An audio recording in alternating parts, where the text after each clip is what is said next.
Gracias por tomarte el tiempo de descargar una emisión más del Managers Podcast. Esta es la emisión número 34. El que persevera, alcanza.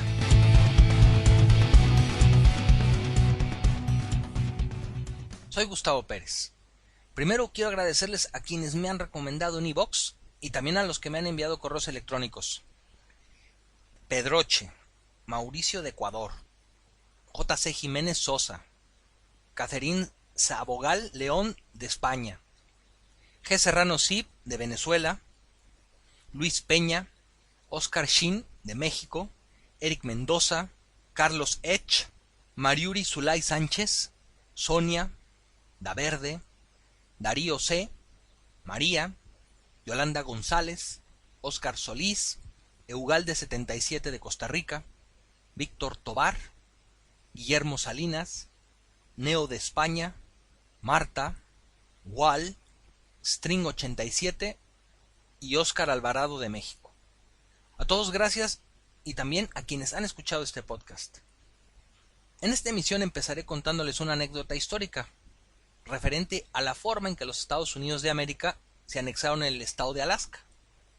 En el año de 1867, el secretario de Estado de los Estados Unidos, William H. Seward, inició las negociaciones con el embajador ruso Baron Stockel para comprar el territorio de Alaska a Rusia, quien era su dueño en esa época.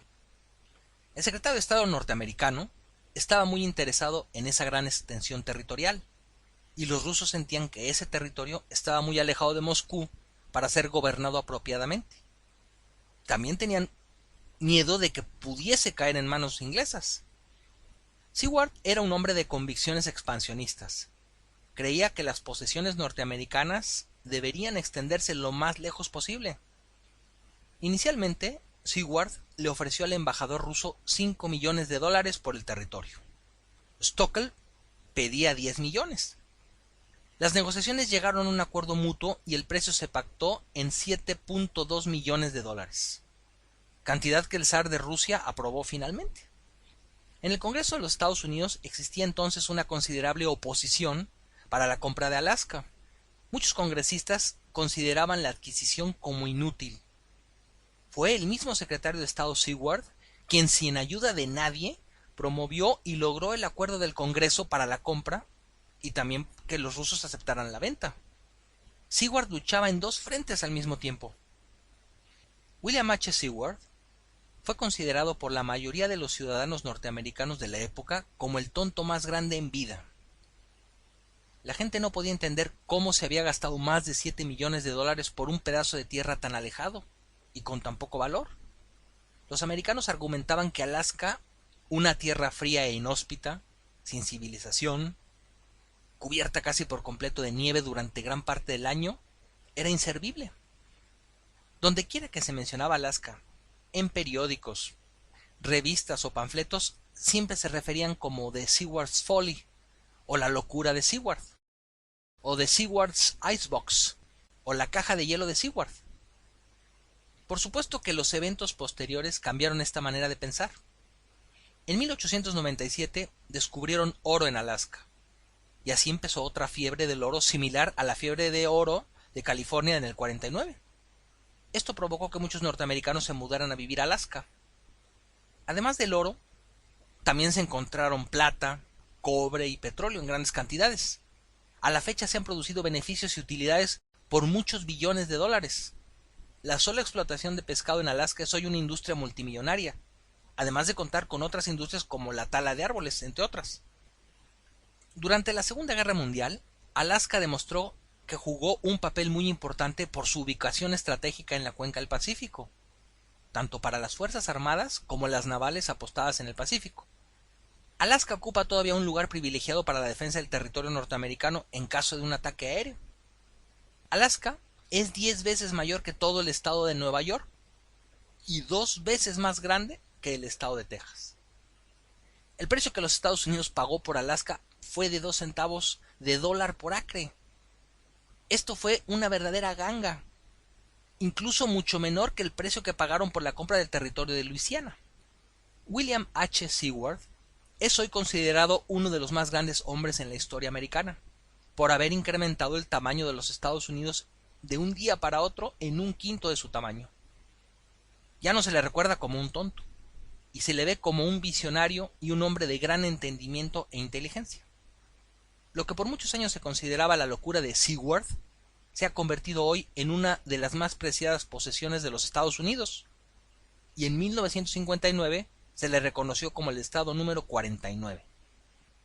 La toma de decisiones es una práctica continua que no solo los managers ejercen día a día. En nuestras vidas cotidianas, en lo personal y en lo profesional, nos encontramos en disyuntivas donde tomar decisiones es práctica habitual y en ocasiones apremiante. Muchas veces tenemos todos los elementos para tomar una decisión e inclinarla de un lado determinado, lo cual puede resultar polémico y criticado, además de que también se puede fracasar.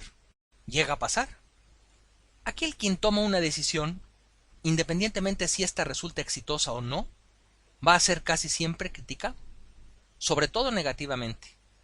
Esto lo tiene que digerir un manager, es parte de sus responsabilidades. Tiene que aprender a lidiar con los críticos y saber escucharlos también. Saber escuchar las críticas de la manera más sana y positiva es lo más deseable en un manager. Contemple. Es la forma de demostrar su carácter y determinación. Además de que debe saber llegar a consensos y acuerdos. Como William Seward.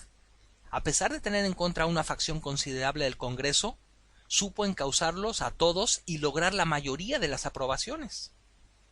No se detuvo ante las críticas y empujó los acuerdos necesarios tanto en el Congreso como ante los rusos para hacer que las cosas sucedieran. Como dicen los americanos en inglés, in order to make it happen.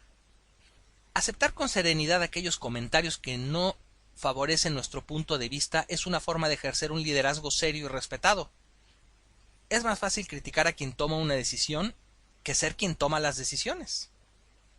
Y el único que aprende realmente de esa toma de decisiones es quien se equivoca. Quien acierta también aprende, pero los fracasos nos marcan más de por vida, como recordándonos con dolor que por ese camino no debemos intentarlo de la misma forma, indicándonos que ya tenemos esa mala experiencia. Es muy duro admitir cuando nos hemos equivocado, y más duro corregir el rumbo, pero siempre será mejor esto que seguir obcecados en ideas que no progresan. El camino equivocado no se convertirá por arte de magia en el camino correcto solo porque estás muy convencido y obstinado, como para admitir que vas en la dirección equivocada. Tampoco tratar de convencer obligando a tu equipo de que van en el camino correcto te asegurará el éxito. No todas las decisiones polémicas y su ejecución hasta el final, como la del secretario Seward, terminan convirtiéndonos en héroes o erigiéndonos estatuas. También nos pueden llevar al fracaso y al ostracismo. Termino esta edición con una cita de Séneca. Para nuestra avaricia, lo mucho es poco, y para nuestra necesidad, lo poco es mucho.